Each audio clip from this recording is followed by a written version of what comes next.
I'm full of hatred for that tribal council. It's a battle over land, rights, and enforcing a court order. It's been quite a journey. The conflict centers around the Winnemucca Indian Colony. It's several acres on the south end of Winnemucca. In December, more than a dozen residents who live there were told they had to leave their homes, where they've lived for decades.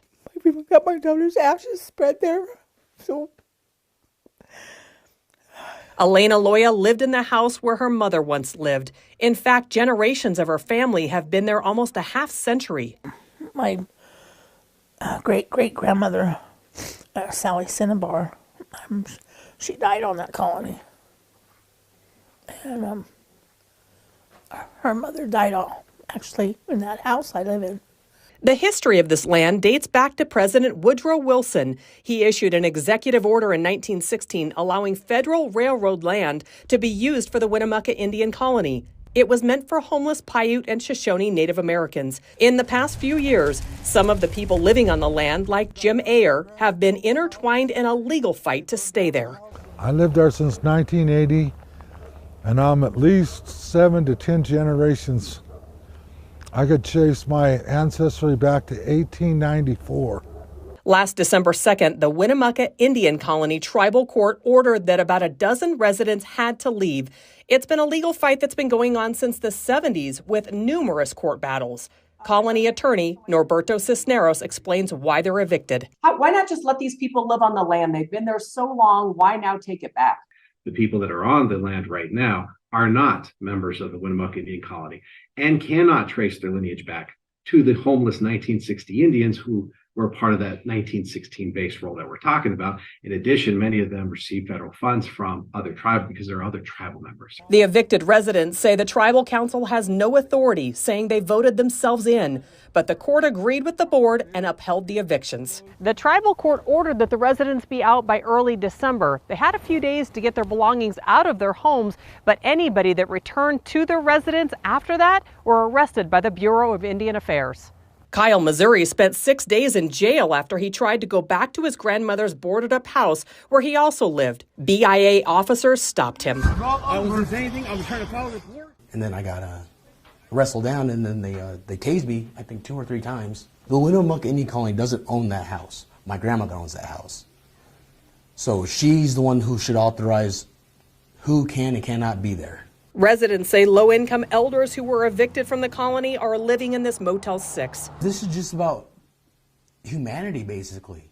Why would you kick somebody out in the middle of winter, especially Winnemucca when it was snowing? The colony has offered leases to some residents so they can stay. the lease had a bunch of stuff that I couldn't even talk to certain residents, so I didn't agree with it. And they're like, you're going to have to move.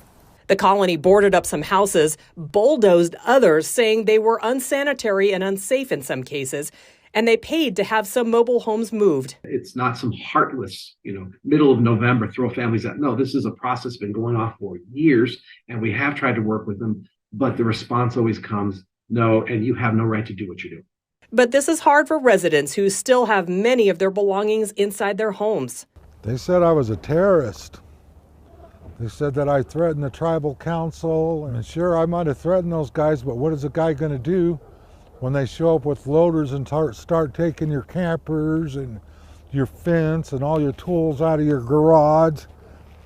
They got a court order to take everything out of your yard but your house. A giant fence around the colony's homes, and the court order keeps evicted residents out. It crushed me. Kim Burrows, News. Woo, more of this exposing is to come because, listen, they always tell you melanated indigenous Americans that we need the paperwork, that we need the DNA ancestry test to prove who we are. But yet these people in this video who are being exposed for not being the original people or the descendants of the original people who were supposed to be given that land, notice how they never bring up DNA ancestry tests. Notice how they never bring up genealogy documents. They're always talking about, oh, well, my ancestry live in this house, or, my ancestor is from the colony. Where she's from the colony, where's the documentation? Where is the photographs? Like, where is the information proving this. And this is why they are getting evicted, because they don't have said evidence, like how they always comment on our pages saying that we can't claim to be indigenous because we don't have X, Y, and Z. They actually don't have X, Y, and Z. And look, let me just tell y'all something. I don't wish bad on anybody, but listen, as a melanated indigenous American, I always have people coming for me about my identity, about who I am. Anytime when I express my indigenous ancestry, I'm always being pinned up against these type of people because, of course, they have the white skin, they have the white features that a lot of people associate with indigenous ancestry. So a lot of people look at these type of people as the standard for indigenousness. But guess what? These type of people are not even said indigenous tribe or have indigenous ancestry at all. And listen, more stories like this are going to get exposed. Get ready.